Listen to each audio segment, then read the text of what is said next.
Hello students, welcome to दक्षिणा ई classroom.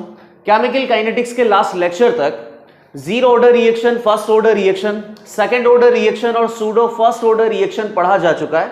आज के लेक्चर में हम स्टार्ट करेंगे nth ऑर्डर रिएक्शन और nth ऑर्डर रिएक्शन के लिए इंटीग्रेटेड रेट लॉ बनाएंगे।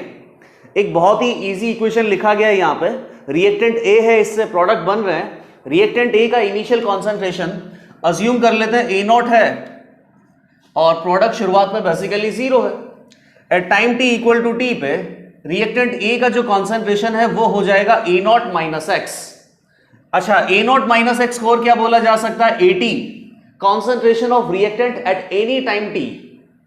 इनिशियल कॉन्सेंट्रेशन, फाइनल कॉन्सेंट्रेशन लिख लिया है। रेट लॉ के एक्सप्रेशन को यूज करते हुए इस रिएक्शन का रेट लिखना है।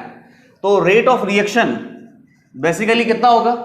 K multiplied by reacting species A raised to power order कितना दे रखा है? N। रेट ऑफ रिएक्शन आपने निकाल लिया। अब इस रेट ऑफ रिएक्शन को rate of disappearance of A के साथ रिलेट करना है। तो बताइए, A का जो रेट है उसको बोला जाएगा रेट ऑफ डिसअपियरेंस। कितना होगा? Minus D A by D T. और उसमें अगर इसके स्टोकियोमेट्रिक कॉफिशिएंट 1 का डिवाइड कर देंगे तो किसके इक्वल आ जाएगा? रेट ऑफ रिएक्शन के इक्वल आ जाएगा। तो अगला स्टेप क्या होगा? Minus D A by D T divided by stoichiometric coefficient is equal to rate of reaction. Again minus dA by dt is equal to K into A raised to power n. अब इसे solve करना है। यहां पर इस particular equation को solve करने के लिए या तो रिएक्टेंट A का जो कॉन्सेंट्रेशन है आप A नॉट माइनस एक्स रख दोगे तो dx by dt की टर्म में इक्वेशन बनेगी, सॉल्व करोगे एक्सप्रेशन आ जाएगा। या फिर A का जो वैल्यू है उसको केवल A ही पुट करो और A की जो लिमिट होगी A नॉट टू एटी हम उसे पुट करेंगे तो एक्सप्रेशन की वैल्यू वापस से सेम ही आने वाली है। तो ऐसा करते हैं कि विद रेस्पेक्ट टू A ही सॉल्व कर लेते हैं। एक्सप्रेशन क्या है? Minus D A by D T is equal to K into A raised to power N. ये इधर आएगा minus D A divided by A raised to power N that is equal to K D T. Integrate करेंगे zero to T, ये integrate होगा A naught to A T minus 1 upon N का integration क्या होगा? 1 upon A raised to power N minus 1। Minus already इधर है और ये कितना हो जाएगा? Minus N plus 1। लिमिट है A naught to A T that is equal to के टी जीरो टू टी। आगे सॉल्व करो। अच्छा, इसको और क्या लिखा जा सकता है? Minus N minus 1। Minus minus यहां पे चला गया तो कितना बचा? 1 upon N minus 1। Limit put कर दो 1 upon A T raised to power N minus 1, 1 upon A naught raised to power N minus 1 that is equal to के टी। ये एक्सप्रेशन nth ऑर्डर के लिए बन गया। ये जनरल एक्सप्रेशन है। यहां पर n की वैल्यू आप बेसिकली 2 पुट कर लो, 3 पुट कर लो, 4 पुट कर लो, कोई भी वैल्यू अगर पुट कर दोगे तो जनरल रिएक्शन का जो इंटीग्रेटेड रेट लो है वो यहां से बन के तैयार हो जाएगा। ओके, nth ऑर्डर का ये जो एक्सप्रेशन है इसको एक बार वापस से पढ़ लो। क्या एक्सप्रेशन बना है? 1 upon N minus 1 multiplied by 1 upon A t concentration of reactant at any time t raise to power N minus 1 minus 1 upon A naught मतलब कि initial concentration raise to power N minus 1 that is equal to के t. ये general expression यहां से आ गया है। अब second step क्या होता है कि हमें इस जनरल एक्सप्रेशन के लिए ग्राफिकल रिप्रेजेंटेशन करना है। ग्राफिकल रिप्रेजेंटेशन यूजुअली किस में करते हैं? Concentration of reactant versus time. अगर ये स्ट्रेट लाइन आता है तो ठीक है, वरना हमें कॉन्सेंट्रेशन को थोड़ा सा मॉडिफाई करना होता है। मतलब कि वाई एक्सिस और एक्स एक्सिस पे क्या वेरिएबल हम लेंगे उनको थोड़ा सा मॉडिफाई करके ग्राफ स्ट्रेट लाइन ही लाना है। तो ग्राफिकल रिप्रेजेंटेशन अगर देखा जाए उसके लिए वापस इक्वेशन लिखना पड़ेगा 1 upon N minus 1, 1 upon at raised to power n minus 1, 1 upon a naught raised to power n minus 1 that is equal to kt। अब ये क्या हो गया? ये इधर भेज देते हैं। टाइम t पे कॉन्सेंट्रेशन इतना है माइनस, अच्छा ये भी उधर चला जाएगा तो प्लस में हो जाएगा 1 upon a naught raised to power n minus 1 plus n minus 1 into kt। अब यहां पे देखिए आप साफ साफ कि जो कॉन्सेंट्रेशन है रिएक्टेंट का और टाइम है ये दोनों एक दूसरे के डायरेक्टली प्रोपोर्शनल तो नहीं है। डायरेक्टली प्रोपोर्शनल नहीं है तो स्ट्रेट लाइन कर्व तो यहां पे नहीं बनने वाला। स्ट्रेट लाइन कर्व नहीं बनेगा, कर्व आपको स्ट्रेट लाइन ही बनाना है। तो बेसिकली किस तरीके से मॉडिफिकेशन करेंगे कि ये जो पूरी क्वांटिटी है ये तो टाइम टी के प्रोपोर्शनल है, टाइम टी के प्रोपोर्शनल है तो ग्राफ कैसा बनेगा, स्ट्रेट लाइन ही बनेगा। डेवलप करते हैं इस ग्राफ को, ये सब हटा देते हैं।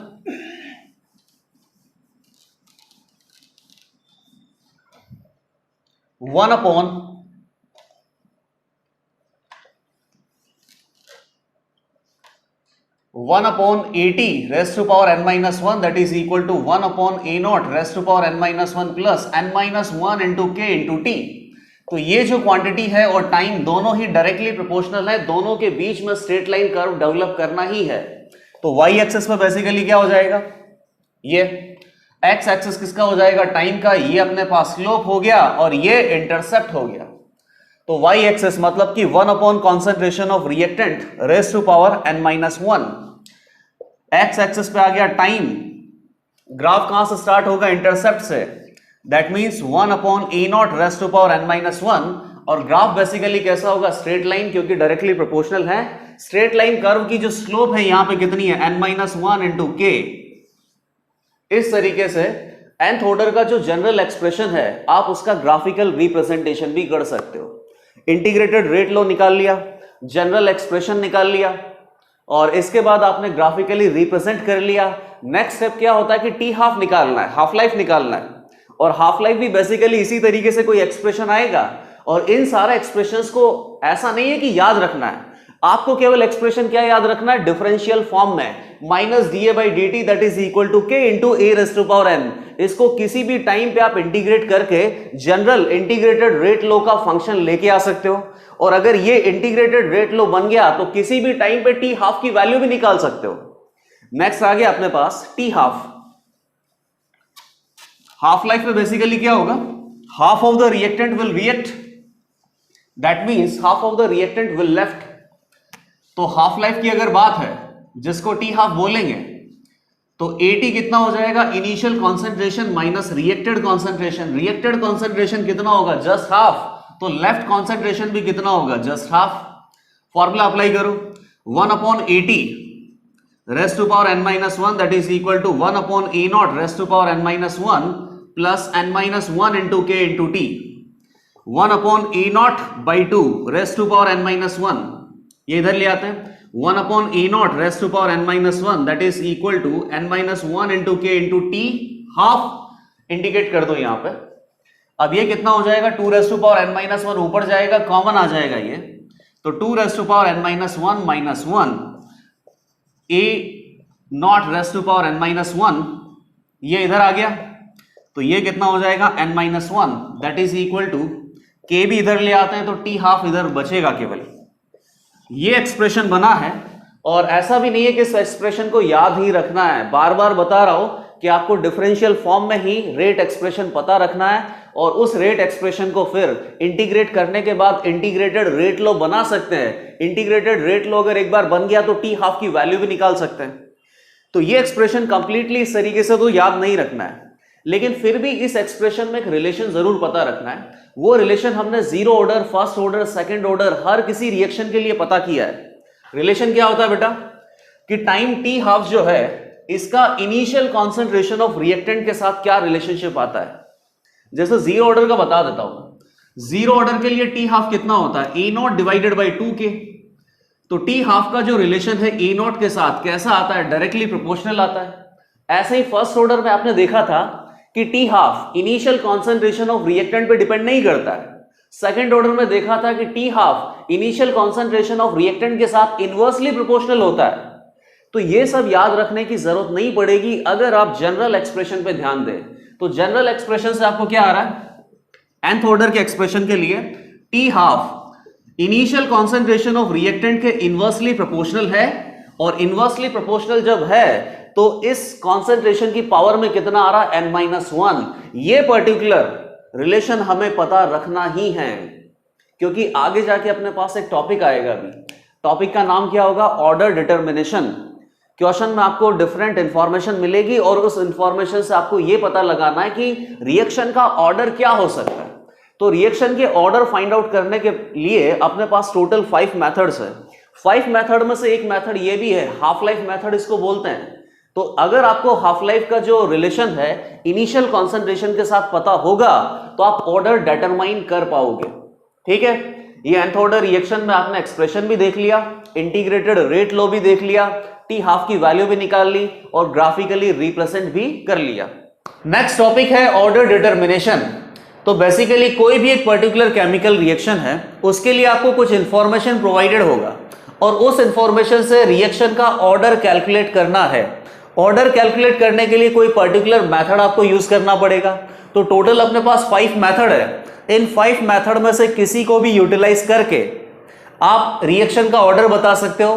कौन से मेथड का यूटिलाइजेशन करना पड़ेगा, ये बेसिकली आपको डेटा से पता चलेगा कि जिस तरीके से डेटा आपको दिया जाएगा कौन सा मेथड बेस्ट रहेगा रिएक्शन का ऑर्डर बताने के लिए।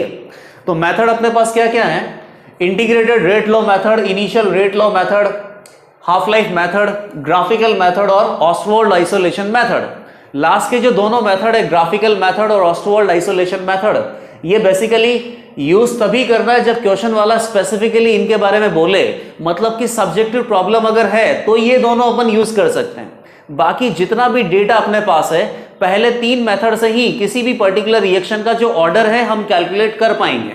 पहला जो मेथड है उसे देखिए, क्या बोल रहा है? Integrated rate law method. तो इंटीग्रेटेड रेट लॉ मेथड में बेसिकली किसी भी रिएक्शन के लिए इंटीग्रेटेड रेट लॉ का यूज आने वाला है। Zero order, first order, second order, इन रिएक्शंस का इंटीग्रेटेड रेट लॉ हमें पता है। यहां पर इंफॉर्मेशन क्या होगी? गिवन डेटा आपके पास होगा, कॉन्सेंट्रेशन ऑफ रिएक्टेंट और टाइम का एक लिस्ट होगा। जैसे जैसे टाइम इंक्रीज करेगा रिएक्टेंट का कॉन्सेंट्रेशन कैसा होगा? डिक्रीज होगा। तो हर किसी पर्टिकुलर टाइम पे रिएक्टेंट का कॉन्सेंट्रेशन क्या है और इतना कॉन्सेंट्रेशन अचीव करने में क्या टाइम लगा है, ये डेटा आपके पास है। इस डेटा से आपको क्या करना है? इंटीग्रेटेड रेट लॉ मेथड लगाना और पर्टिकुलर रिएक्शन का ऑर्डर कैलकुलेट करना है। तो ये जो मेथड है basically hit and trial method ही है। हिट एंड ट्रायल मेथड है मतलब कि पहले से ही आपको इस रिएक्शन का जो ऑर्डर है वो अज्यूम करना पड़ेगा। आपने रिएक्शन का ऑर्डर अज्यूम कर लिया, लेट अस से कि जीरो ऑर्डर रिएक्शन है, तो जीरो ऑर्डर रिएक्शन के लिए आपको इंटीग्रेटेड रेट लॉ मेथड पता है। उस इंटीग्रेटेड रेट लॉ मेथड में आप कॉन्सेंट्रेशन और टाइम का वैल्यू सब्स्टिट्यूट कर सकते हो। कॉन्सेंट्रेशन और टाइम का वैल्यू सब्स्टिट्यूट करने के बाद रेट कांस्टेंट के का वैल्यू पता चलेगा। और ऐसा करने से अगर आप रेट कांस्टेंट के की वैल्यू 2 to 3 टाइम्स कैलकुलेट करो, हर टाइम अगर के का वैल्यू सेम आता है मतलब कि अजम्पशन करेक्ट था। और अजम्पशन क्या था? जीरो ऑर्डर का। तो इस पर्टिकुलर रिएक्शन का ऑर्डर क्या हो जाएगा? Zero order. Hit and trial method है। अगर के का वैल्यू बार बार सेम नहीं आता है तो बेसिकली आपको अजम्पशन चेंज करना पड़ेगा। इस बार अजम्पशन क्या ले लेंगे? First order reaction. First order reaction के लिए भी इंटीग्रेटेड रेट लॉ पता है। इनिशियल कॉन्सेंट्रेशन की वैल्यू, टाइम टी पे कॉन्सेंट्रेशन की वैल्यू और टाइम टी का वैल्यू पुट करने के बाद रेट कांस्टेंट के का वैल्यू आएगा और ये रेट कांस्टेंट का वैल्यू एटलीस्ट 3 टाइम्स कैलकुलेट करना है। 3 टाइम्स रेट कांस्टेंट का के का वैल्यू सेम आता है मतलब कि अजम्पशन करेक्ट था। फिर ये रिएक्शन कैसा हो जाएगा? फर्स्ट ऑर्डर का। तो बेसिकली आपको इस तरीके से बार बार रिएक्शन का जो ऑर्डर है वो अज्यूम करके प्रूव करना होगा कि रिएक्शन का जो ऑर्डर आपने अज्यूम किया है वो सही है। तो क्या क्या स्टेप्स होंगे इसमें? Assume reaction to be of particular order. पहले तो आप अज्यूम कर लो कि रिएक्शन का कोई पर्टिकुलर ऑर्डर है। सेकंड क्या होगा? Calculate rate constant with integrated rate law. Integrated rate law हमें पता है किसी भी रिएक्शन के लिए। इंटीग्रेटेड रेट लॉ को यूज करके रेट कांस्टेंट का वैल्यू कैलकुलेट करना है एटलीस्ट 3 टाइम्स। अब क्या है कि अगर रेट कांस्टेंट का वैल्यू सेम आता है मतलब कि अजम्पशन करेक्ट था। If rate constant value is same then assumption is correct। assumption correct है तो रिएक्शन का ऑर्डर आपको पता चल गया। assumption अगर इनकरेक्ट है तो वापस से सेकंड टाइम अज्यूम करो, कोई और पर्टिकुलर ऑर्डर का अज्यूम करो, उसके इंटीग्रेटेड रेट लॉ से के का वैल्यू कैलकुलेट करो। के का वैल्यू अगर सेम आता है फिर assumption करेक्ट हो जाएगा। तो बेसिकली बहुत ही टाइम कंज्यूमिंग मेथड है ये और हिट एंड ट्रायल मेथड है।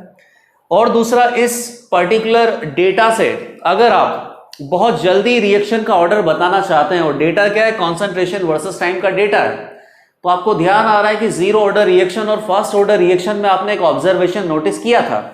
ऑब्जर्वेशन क्या था कि इक्वल टाइम इंटरवल में, इक्वल वैल्यू में अगर रिडक्शन होता है रिएक्टेंट की कॉन्सेंट्रेशन का, जीरो ऑर्डर, इक्वल परसेंटेज में रिडक्शन होता है तो फर्स्ट ऑर्डर। ये ऑब्जर्वेशन भी हम यूज कर सकते हैं, लेकिन इस ऑब्जर्वेशन को यूज करने के लिए आपके पास इस लिस्ट में इक्वल टाइम इंटरवल कम से कम 2 बार मिलना चाहिए। ओके, और अगर इक्वल टाइम इंटरवल नहीं मिला कहीं पे तो ये लॉग मेथड ही आपको यूज करना होगा। ठीक है, जैसे मान लो कि एक हाइपोथेटिकल एग्जांपल कंसिडर कर लेते हैं कि कोई भी अपने पास एक रिएक्शन है, रिएक्टेंट ए से प्रोडक्ट बन रहा है, और रिएक्टेंट ए से प्रोडक्ट बन रहा है तो उसके लिए कॉन्सेंट्रेशन और टाइम का लिस्ट दे रखा है। ए से बन रहा है प्रोडक्ट और कॉन्सेंट्रेशन ऑफ ए मोलैरिटी में होता है बेसिकली, और टाइम टी लेट अस से कि मिनट में, इसका एक लिस्ट दे रखा है। और इससे आप किस तरीके से ये मेथड अप्लाई करते हुए ऑर्डर कैलकुलेट करोगे, तो क्या दिया, ए नॉट कॉन्सेंट्रेशन है टाइम टी इक्वल टू 0 पे, time T equal to T1 T2 T3, इसकी कॉन्सेंट्रेशन अज्यूम कर लेता हूं A1 A2 A3। अज्यूम कर लिया कि आपने रिएक्शन कैसा, जीरो ऑर्डर। तो जीरो ऑर्डर के लिए इंटीग्रेटेड रेट लो क्या होता है, AT is equal to A naught minus KT, A1 is equal to A naught minus K1 T1, A2 is equal to A naught minus K2 T2, A3 is equal to A naught minus K3 T3। सारी values पता है, यहां से क्या calculate कर लेंगे, K1 K2 और K3। अगर K1 K2 और K3 का वैल्यू, मतलब कि रेट कांस्टेंट का वैल्यू सेम आता है तो जीरो ऑर्डर रिएक्शन का जो अजम्पशन है ये करेक्ट है। नहीं आता है तो और कोई ऑर्डर का रिएक्शन अज्यूम करना पड़ेगा, फर्स्ट ऑर्डर पे जाना पड़ेगा या सेकंड ऑर्डर पे जाना पड़ेगा। इस पर्टिकुलर मेथड के ऊपर बेस्ड हम एक क्वेश्चन अटेम्प्ट करते हैं। उस क्वेश्चन को हम चाहें तो ऑब्जर्वेशन से भी सॉल्व कर लेंगे, या चाहें तो ये कंप्लीट लॉन्ग मेथड लगा के भी सॉल्व कर लेंगे। तो ये क्वेश्चन अपने पास, इसमें डेटा प्रोवाइड कर रखा है, कॉन्सेंट्रेशन और टाइम का एक लिस्ट है, और integrated rate law method use करके इस पर्टिकुलर रिएक्शन के लिए ऑर्डर निकालना है। रिएक्शन बहुत सिंपल है कि ए से क्या बन रहा है, प्रोडक्ट, रिएक्टेंट ए है और ए का ही concentration with respect to time आपको दिया हुआ है। तो पहला तो हम क्या कर सकते हैं कि जो ऑब्जर्वेशन आपको पता है जीरो ऑर्डर रिएक्शन और फर्स्ट ऑर्डर रिएक्शन के लिए, उस ऑब्जर्वेशन से फटाफट नोटिस कर लेते हैं कि इन रिएक्शंस का ऑर्डर क्या होगा। उसके बाद इंटीग्रेटेड रेट लॉ मेथड को लगाएंगे और वापस से ऑर्डर कैलकुलेट करेंगे, ऑर्डर एकदम सेम आने वाला है। ये ऑब्जर्वेशन आप कब यूटिलाइज कर सकते हो, जब इक्वल टाइम इंटरवल दे रखा है। देखते हैं, 0 to 2 2 minute, 2 to 5 3 minute, 5 to 7 2 minute. Equal time interval की वैल्यू तो है, इक्वल टाइम इंटरवल कितने का है, 2 मिनट का। अब कॉन्सेंट्रेशन में जो रिडक्शन आ रहा है उसे नोटिस कीजिए, 100 to 94 6 मोलर कॉन्सेंट्रेशन में रिडक्शन आ रहा है, और 85 to 79 6 मोलर कॉन्सेंट्रेशन में रिडक्शन आ रहा है। इक्वल वैल्यू में रिडक्शन आया, मतलब कैसा रिएक्शन हो गया, जीरो ऑर्डर। अब इंटीग्रेटेड रेट लॉ से बताते हैं। इंटीग्रेटेड रेट लॉ में क्या करना है कि हिट एंड ट्रायल मेथड है, अज्यूम करो कि जीरो ऑर्डर रिएक्शन है, और अगर ये जीरो ऑर्डर रिएक्शन है तो इसके लिए इंटीग्रेटेड रेट लॉ क्या हो जाएगा, AT is equal to A naught minus KT। AT का वैल्यू पता है, A नॉट का वैल्यू पता है, T का वैल्यू पता है, रेट कांस्टेंट K का वैल्यू कैलकुलेट करो, एटलीस्ट 3 टाइम्स कैलकुलेट करो, सेम आता है, जीरो ऑर्डर रिएक्शन होगा। Time T equal to 2 minute ले लेते हैं, 5 मिनट ले लेते हैं, 7 मिनट ले लेते हैं। तो 2 मिनट पे कितना हो गया, 9400, कितना हो जाएगा, difference 6 is equal to 2 into K। 5 minute पे कितना हो जाएगा, 100 minus 85 15, 2 into sorry how much minute, 5 minute into K। 0 to 7 पे ले लेते हैं, तो 7 मिनट का डिफरेंस है, और मोलर कॉन्सेंट्रेशन में रिडक्शन आ गया 21 का। एवरी टाइम K का जो वैल्यू है कितना आ रहा है, 3 है, असम्पशन करेक्ट हो गया, मतलब कि जीरो ऑर्डर रिएक्शन है। तो इस तरीके से कैलकुलेट किया तब भी जीरो ऑर्डर रिएक्शन आ रहा है, और ऑब्जर्वेशन से आपने निकाल लिया तब भी जीरो ऑर्डर रिएक्शन आ रहा है। अब सेकंड क्वेश्चन पे आते हैं। इस सेकंड क्वेश्चन में कॉन्सेंट्रेशन ऑफ ए का जो वैल्यू है आप वो नोटिस करो। ये जो वैल्यू है बेसिकली थोड़ा सा कॉम्प्लिकेटेड है, जैसे कि 72.9, 53.14, 47.83। अब ये वैल्यू इस तरीके से आ रहा है तो आपको लग ही गया होगा कि अगर इंटीग्रेटेड रेट लॉ मेथड आप यूज करोगे तो कैलकुलेशन में काफी समय लगेगा, तो पहले आप ऑब्जर्वेशन को अटेम्प्ट करके देख लो कि अगर ऑब्जर्वेशन से आंसर आ जाता है क्या। ठीक है, अब बेसिकली मुझे तो पता है कि ये फर्स्ट ऑर्डर रिएक्शन है, जीरो ऑर्डर नहीं है, तो फर्स्ट ऑर्डर रिएक्शन के लिए मैं सीधा असम्पशन देखता हूं या सीधा ऑब्जर्वेशन कैलकुलेट करता हूं। ऑब्जर्वेशन के लिए इक्वल टाइम इंटरवल देखना है, 5 मिनट का टाइम इंटरवल है, 10 मिनट का टाइम इंटरवल है, यहां पे कितना हो गया 15 मिनट का टाइम इंटरवल है, और 30 to 35 में 5 मिनट का टाइम इंटरवल है। इक्वल टाइम इंटरवल बेसिकली मिल गया, तो जल्दी से सॉल्व करके इसका ऑर्डर बता दो, ऑर्डर फर्स्ट ऑर्डर ही आने वाला है। 100 to 90 कितना रिडक्शन हुआ वैल्यू में 10, विद रेस्पेक्ट टू 110 कितना होता है 10%। 53 to 47 करीब जा रहा है, ऑलमोस्ट 5 पॉइंट समथिंग का रिडक्शन हो रहा है, और 5.25 इस तरीके से कुछ है, या 5.30 का रिडक्शन हो रहा है। 5.30 53.14 के रेस्पेक्ट में ऑलमोस्ट 10% ही होता है। इक्वल टाइम इंटरवल में इक्वल परसेंटेज में रिडक्शन हुआ, दैट मींस कैसा रिएक्शन है, फर्स्ट ऑर्डर। तो इस ऑब्जर्वेशन से ये आंसर बहुत जल्दी आ गया। और अगर आपको integrated rate law method use करना ही है तो अज्यूम करो कि रिएक्शन फर्स्ट ऑर्डर है, उसके बाद क्या करना पड़ेगा, इंटीग्रेटेड रेट लॉ अप्लाई करना पड़ेगा, और k का वैल्यू कैलकुलेट करो 3 टाइम्स। at का वैल्यू आप कोई भी पुट कर लो, टाइम आपको दे रखा है, इनिशियल कॉन्सेंट्रेशन कितना दे रखा है 100, यहां से किसका वैल्यू कैलकुलेट करना है k का, एटलीस्ट 3 टाइम्स अगर k का वैल्यू सेम आता है, मतलब कि इस ऑर्डर में, सॉरी इस रिएक्शन में जो असम्पशन आपने लिया है फर्स्ट ऑर्डर का, वो असम्पशन करेक्ट है। इंटीग्रेटेड रेट लॉ मेथड काफी इजी था, और बेसिकली डेटा किसका दिया जाएगा, कॉन्सेंट्रेशन और टाइम का। कॉन्सेंट्रेशन और टाइम के डेटा से आप रेट कांस्टेंट k का वैल्यू निकालो, k का वैल्यू अगर सेम आएगा तो असम्पशन आपका करेक्ट होगा, और ऑर्डर आपको पता चल गया। ओके, ऑर्डर डिटर्मिनेशन के लिए सेकंड मेथड है इनिशियल रेट मेथड। अब बेसिकली इस मेथड में आपको गिवन डेटा क्या होगा, तो नाम से ही समझ में आ रहा है इनिशियल रेट मेथड, रेट आपको मिलेगा, तो गिवन डेटा होगा, रेट ऑफ रिएक्शन प्रोवाइडेड होगा, और कॉन्सेंट्रेशन ऑफ रिएक्टेंट ये प्रोवाइडेड होगा। कॉन्सेंट्रेशन ऑफ रिएक्टेंट बेसिकली अलग अलग टाइम पे आपको दिया होगा, टाइम का डेटा आपके पास नहीं है, कॉन्सेंट्रेशन ऑफ रिएक्टेंट है, और इस कॉन्सेंट्रेशन के रेस्पेक्ट में रिएक्शन का जो रेट है वो कितना आएगा ये प्रोवाइडेड है। अब इस डेटा को यूटिलाइज करते हुए ये पर्टिकुलर मेथड लगा के ही आपको ऑर्डर ऑफ रिएक्शन कैलकुलेट करना है। तो एक एग्जांपल कंसीडर करता हूं मैं यहां पे, A प्लस बी, इससे क्या बन रहा है C, तो आपको डेटा क्या मिलेगा, रिएक्टेंट A रिएक्टेंट B की मोलर कॉन्सेंट्रेशन, और किसी मोलर कॉन्सेंट्रेशन के रेस्पेक्ट में उस समय पे क्या रेट ऑफ रिएक्शन होगा वो डेटा प्रोवाइडेड है। अब यहां पे किस तरीके से हम इस डेटा को यूटिलाइज करके ऑर्डर निकालेंगे, तो ऐसे डेटा सेट पे आपको ध्यान देना है जहां पर किसी एक पर्टिकुलर रिएजेंट का कॉन्सेंट्रेशन क्या हो, फिक्स हो। लेट अस से कि B का कॉन्सेंट्रेशन फिक्स है, तो केवल A का कॉन्सेंट्रेशन वेरिएबल है, तो A की कॉन्सेंट्रेशन जो कि वेरिएबल है इसकी वजह से ही रेट ऑफ रिएक्शन पे इंपैक्ट आएगा। तो A की कॉन्सेंट्रेशन में जितना भी आपने वेरिएशन लाया है उसकी वजह से रेट ऑफ रिएक्शन पे क्या इंपैक्ट पड़ा है, यहीं से अपन A के लिए ऑर्डर कैलकुलेट करने वाले हैं। जैसे मान लो कि यहां पर अगर B का कॉन्सेंट्रेशन फिक्स है, तो बताइए रेट ऑफ रिएक्शन आप क्या लिखोगे, K multiplied by reacting species का molar concentration raise to power order. A और B के रेस्पेक्ट में ऑर्डर अज्यूम कर लिया X और Y।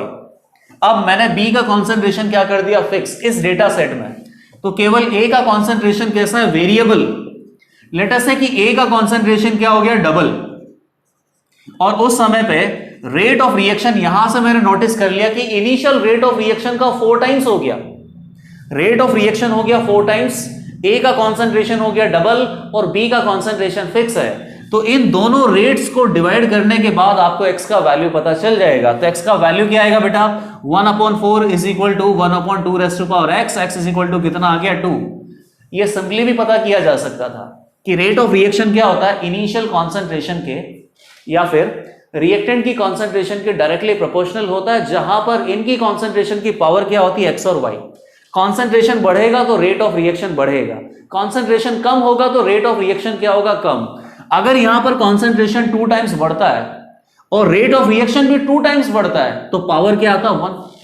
कॉन्सेंट्रेशन 2 टाइम्स इंक्रीज करता है और rate of reaction 4 times increase करता है तो इसकी पावर क्या आती है, 2। पावर अगर 2 आती है तो इसका ऑर्डर कितना हो जाता है, बेसिकली 2। तो यहां क्या करना पड़ेगा कि concentration versus rate of reaction का जो डेटा है उसमें से एक डेटा सेट को देखना पड़ेगा जहां पर एक पर्टिकुलर रिएक्टेंट का कॉन्सेंट्रेशन फिक्स हो, दूसरे का वेरिएबल हो। कॉन्सेंट्रेशन में जितना भी चेंज आ रहा है उसकी वजह से रेट ऑफ रिएक्शन में चेंज नोटिस करोगे और वहीं से आपको ऑर्डर पता चलने वाला है। ठीक है, अब यहां पर इसके लिए क्वेश्चन किया जा सकता है। ऑर्डर डिटर्मिनेशन के लिए ये पर्टिकुलर क्वेश्चन दिया हुआ है और इस रिएक्शन का a plus B that is equal to C, इसके लिए आपको with respect to a with respect to b order calculate करना है। दोनों का ऑर्डर पता चल गया तो रिएक्शन का ऑर्डर दैट मींस की कंप्लीट ऑर्डर भी पता करना है। डेटा आपको क्या दे रखा है, a और b का कॉन्सेंट्रेशन दे रखा है और इस पर्टिकुलर कॉन्सेंट्रेशन पे रेट ऑफ रिएक्शन क्या है वो भी पता रखा है। रेट ऑफ रिएक्शन का डेटा है, इसका मतलब कौन सा मेथड यूटिलाइज करोगे, इनिशियल रेट मेथड। और कौन से डेटा सेट पे फोकस करना है, जहां पर एक रिएजेंट का कॉन्सेंट्रेशन फिक्स हो। तो बेसिकली लेट अस से कि पहले दो डेटा सेट पे चलते हैं। तो यहां पर B का जो कॉन्सेंट्रेशन है वो फिक्स है, A का कॉन्सेंट्रेशन वेरिएबल है और रेट ऑफ रिएक्शन भी यहां पे चेंज हो रहा है। तो rate of reaction is equal to K multiplied by A raise to power X और B raise to power Y। दोनों का जो ऑर्डर है मैंने X और Y अज्यूम कर लिया। इनिशियली यहां पर A का कॉन्सेंट्रेशन कितना, 0.012। अब ये 0.012 से कितना हो गया, 0.024। कॉन्सेंट्रेशन बेसिकली डबल हो गया 2A। और B की कॉन्सेंट्रेशन सेम है तो इसको आप वैसा का वैसा ही लिख दो। और इनिशियल रेट के कंपैरिजन में फाइनल रेट कितना हो गया, 8 टाइम्स। तो ये तो वैसे ही पता चल गया, अगर कॉन्सेंट्रेशन डबल होने से रेट 8 टाइम्स हो गया तो डबल मतलब कि 2 के ऊपर पावर कितना होना चाहिए, 3, ताकि A के रेस्पेक्ट में ये कितना आ जाए, 8 टाइम्स। सॉल्व करो, 1/8 is equal to 1/2 raise to power x का वैल्यू यहां से कितना आ गया, 3। तो विद रेस्पेक्ट टू A इस रिएक्शन का जो ऑर्डर आ गया वो 3 है। अब विद रेस्पेक्ट टू B निकालना है। विद रेस्पेक्ट टू B निकालना तो A कांस्टेंट होना चाहिए, B वेरिएबल होना चाहिए। डेटा देखो आप, लेट अस से कि फर्स्ट और थर्ड डेटा पे जाओ। A कांस्टेंट है और B वेरिएबल है। B की कॉन्सेंट्रेशन डबल हो जाती है, A की कॉन्सेंट्रेशन फिक्स है। और B की कॉन्सेंट्रेशन डबल हो गई तो रेट कैसा है बेटा, अनचेंज्ड। रेट पे कोई फर्क नहीं पड़ा। रेट पे अगर कोई फर्क नहीं पड़ रहा है और कॉन्सेंट्रेशन आपने B की डबल कर दी है, इसका मतलब सिंपल है कि B के ऊपर ये डिपेंडेंट नहीं है, तो B का ऑर्डर कितना आना चाहिए, 0। लेकिन फिर भी हम मैथमेटिकली कैलकुलेट करके देखते हैं। Rate of reaction is equal to K into A raise to power X B raise to power Y। Rate पे कोई इंपैक्ट नहीं आएगा, मतलब रेट ऑफ रिएक्शन वापस से वैसा ही रहेगा। फर्स्ट से थर्ड पे आने पे A का कॉन्सेंट्रेशन कैसा है, फिक्स, और B का कॉन्सेंट्रेशन क्या हो गया, डबल। डिवाइड करो तो ये कितना हो गया, 1/1 is equal to 1/2 raise to power Y। तो Y की वैल्यू बेसिकली कितनी होनी चाहिए, 0। तब जाके ये दोनों लेफ्ट हैंड साइड और राइट हैंड साइड इक्वल आएंगे।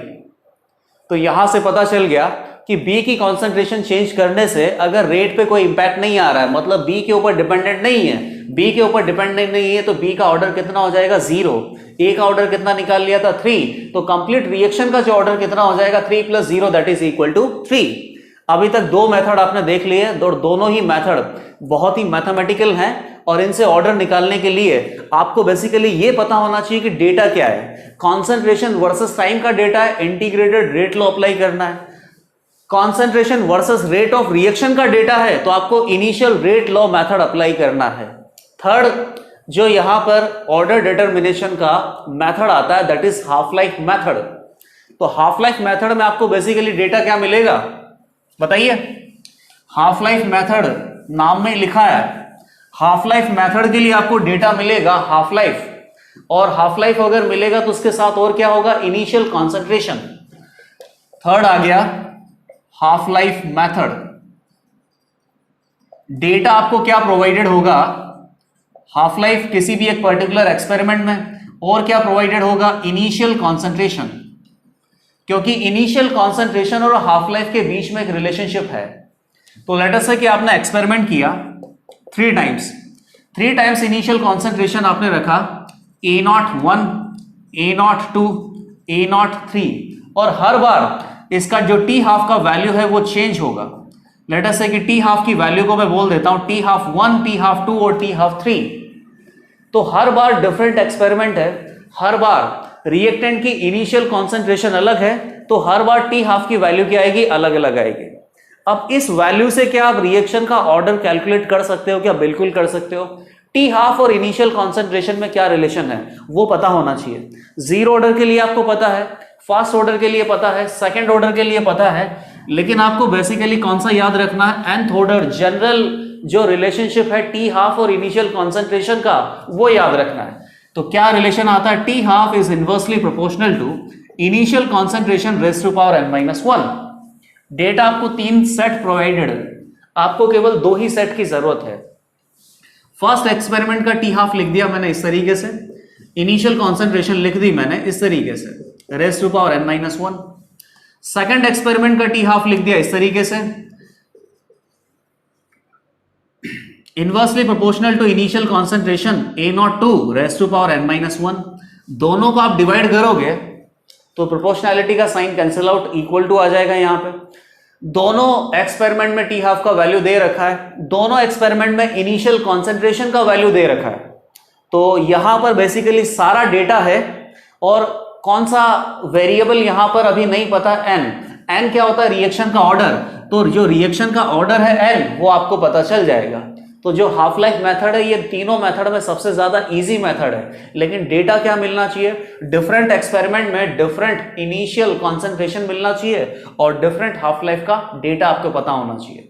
इसके ऊपर बेस्ड हम एक क्वेश्चन करते हैं। ये क्वेश्चन है, इस क्वेश्चन में बेसिकली आपको टी हाफ की वैल्यू दे रखी है, इनिशियल कॉन्सेंट्रेशन की वैल्यू दे रखी है, तो हाफ लाइफ मेथड यूज करके रिएक्शन का ऑर्डर बताना है। क्वेश्चन ध्यान से पढ़ लीजिए। Reduction of nitric gases with hydrogen gas was found to be complete 50% in 210 second. Nitric gas को हाइड्रोजन के साथ रिएक्शन करवा रहे हैं, प्रोडक्ट बन रहा है अपने पास, और ये 50% कंप्लीट हुआ 210 सेकंड में, जब नाइट्रिक गैस का इनिशियल प्रेशर आपने कितना लिया, 200 mmHg।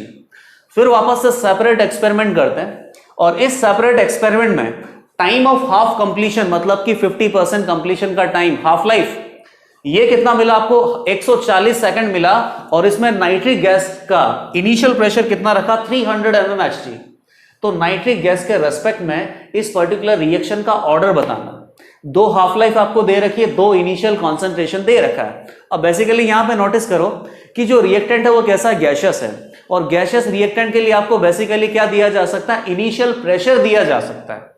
तो प्रेशर और कॉन्सेंट्रेशन में कोई रिलेशनशिप होता है क्या, प्रेशर अगर मिला है तो क्या आप क्वेश्चन अटेम्प्ट नहीं कर पाओगे, बिल्कुल कर पाओगे।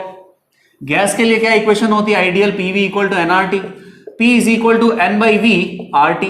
N/V को आप क्या बोल सकते हो, मोल अपॉन वॉल्यूम को क्या बोल सकते हैं, कॉन्सेंट्रेशन। तो बेसिकली प्रेशर और कॉन्सेंट्रेशन दोनों डायरेक्टली प्रोपोर्शनल होंगे, कब, जब टेम्परेचर की वैल्यू क्या हो, कांस्टेंट, क्योंकि R गैस कांस्टेंट तो कांस्टेंट ही होता है। टेम्परेचर के बारे में कुछ बोला है क्या, नहीं, मतलब कि टेम्परेचर कांस्टेंट ही मानो। तो प्रेशर और कॉन्सेंट्रेशन दोनों एक दूसरे के प्रोपोर्शनल होंगे, तो जो काम आप कॉन्सेंट्रेशन से कर सकते हो वही काम प्रेशर से भी हो जाएगा। मेथड लगाते हैं टी हाफ, इनिशियल प्रेशर के प्रोपोर्शनल या इनिशियल कॉन्सेंट्रेशन के प्रोपोर्शनल है। तो इनिशियल प्रेशर अपने पास कितना है, लेटर से कि P0 मान लेता हूं, इसकी पावर क्या लगानी पड़ेगी, n-1। अब बेसिकली कॉन्सेंट्रेशन की जगह ये वैल्यू पुट करनी चाहिए, P अपॉन RT। तो RT का जो यहां पे है, RT का कंपोनेंट भी आना चाहिए, लेकिन RT का कंपोनेंट अगर आप नहीं लिखोगे तो भी चल जाएगा, क्योंकि प्रोपोर्शनैलिटी का साइन है, इक्वल टू का साइन होता तो RT लिखना पड़ता। प्रोपोर्शनैलिटी के साइन में जो भी कांस्टेंट आएगा उस कांस्टेंट को R और T से मल्टीप्लाई कर दोगे तो एक नया कांस्टेंट बन जाएगा, और कांस्टेंट का कोई फर्क नहीं पड़ने वाला।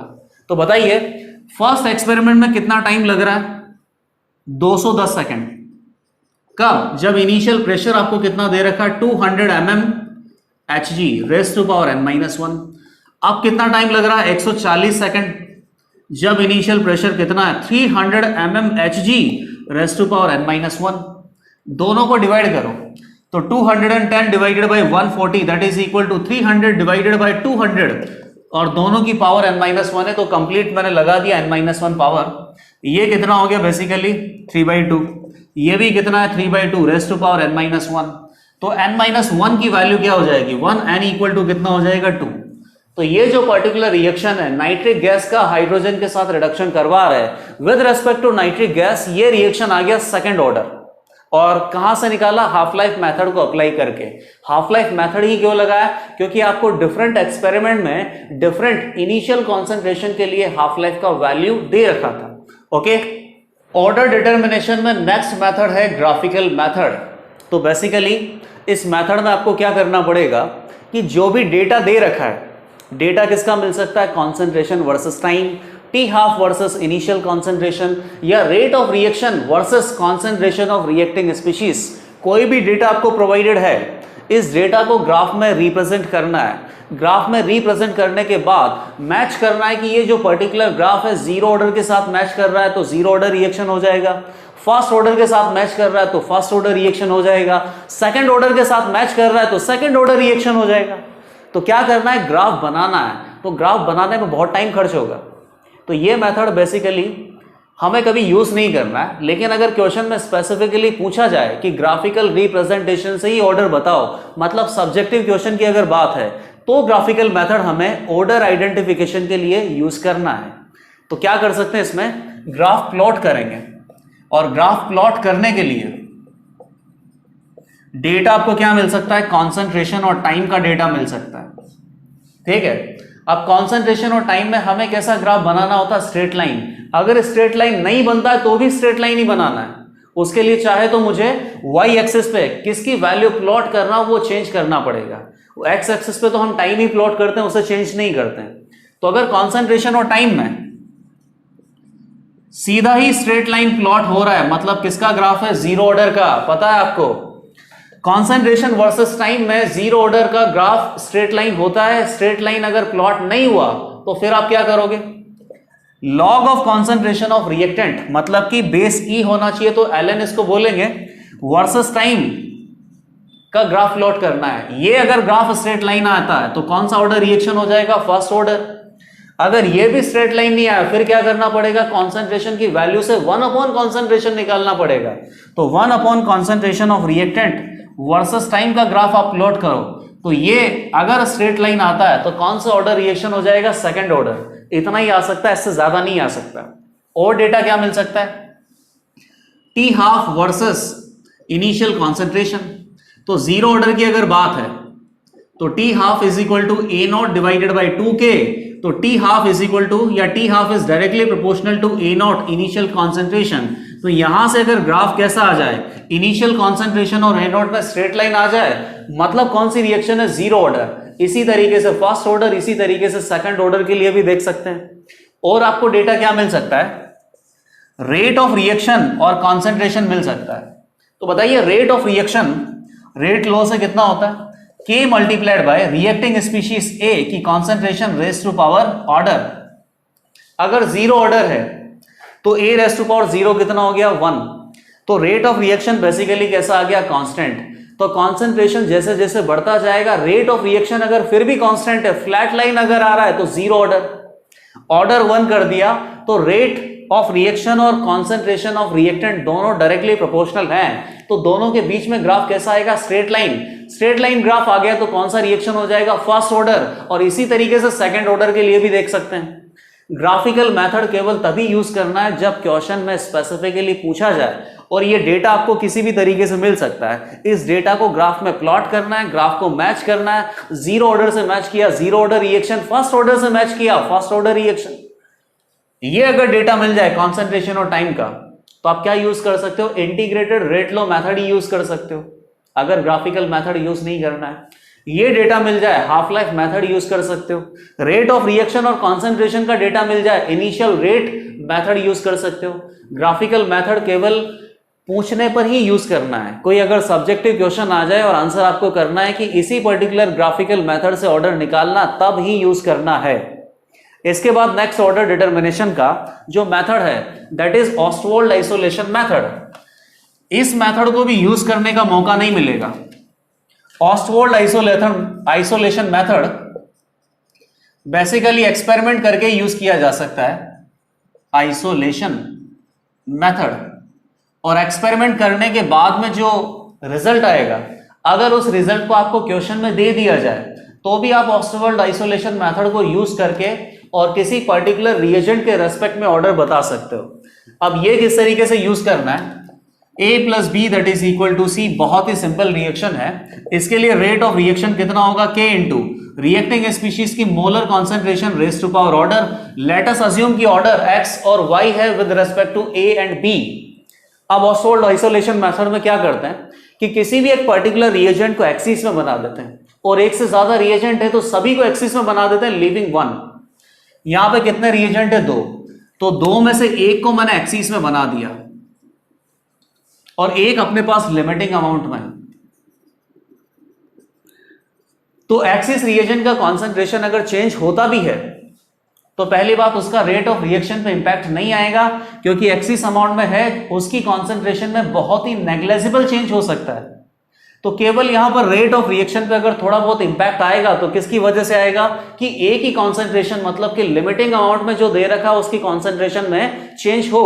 अगर इसकी कॉन्सेंट्रेशन डबल हो जाए और रेट ऑफ रिएक्शन डबल हो जाए तो बेसिकली 2⁻⁴ तभी 2 का फैक्टर आएगा। दैट मीन्स कि ए के रेस्पेक्ट में ऑर्डर कितना होगा? 1।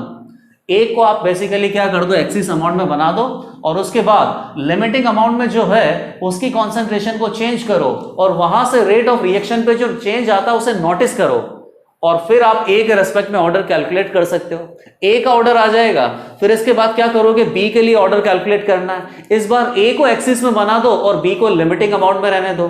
बी की कॉन्सेंट्रेशन में चेंज लाओ, रेट ऑफ रिएक्शन पे जो भी चेंज आता है उससे बी का ऑर्डर पता चल जाएगा। तो लेट अस से कि मैं ए की कॉन्सेंट्रेशन क्या कर देता हूं? डबल, और ऐसा करने से बी की कॉन्सेंट्रेशन तो चेंज हो नहीं सकती क्योंकि बी तो एक्सिस अमाउंट में दे रखा है। ए की कॉन्सेंट्रेशन डबल करने की वजह से रेट हो जाता है 8 टाइम्स। डबल मतलब कि 2⁻³ कितना होगा? 8। मतलब यहां पर ऑर्डर कितने आने वाला है? 3 विद रेस्पेक्ट टू ए। दोनों को डिवाइड किया, 1/8 is equal to 1/2⁻x, x is equal to कितना हो गया? 3। तो ऑसवाल्ड आइसोलेशन मेथड का जो यूज है बेसिकली एक्सपेरिमेंटली किया जा सकता है कि किसी भी पर्टिकुलर रिएक्शन में ए और बी अगर रिएजेंट है तो एक बार बी को एक्सिस में बना दो, ए की वजह से जो भी चेंज होगा रेट में वहां से ए का ऑर्डर कैलकुलेट करो। सिमिलरली एक बार ए को एक्सिस में बना दो तो बी की कॉन्सेंट्रेशन की चेंज की वजह से रेट ऑफ रिएक्शन में जो चेंज आएगा वहां से बी का जो ऑर्डर है वो कैलकुलेट कर लेंगे। इंडिविजुअली ए और बी का ऑर्डर आ गया, ए और बी के ऑर्डर का सम कर दो तो क्या आ जाएगा? रिएक्शन का ऑर्डर आ जाएगा। तो ये सारे मेथड आपने पढ़ लिए किसके लिए? Identification of order of a particular reaction. और कौन सा मेथड आपको यूज करना है ये बेसिकली डिपेंड करने वाला है कि आपको जो डेटा सेट दे रखा है वो क्या दे रखा है। ओके।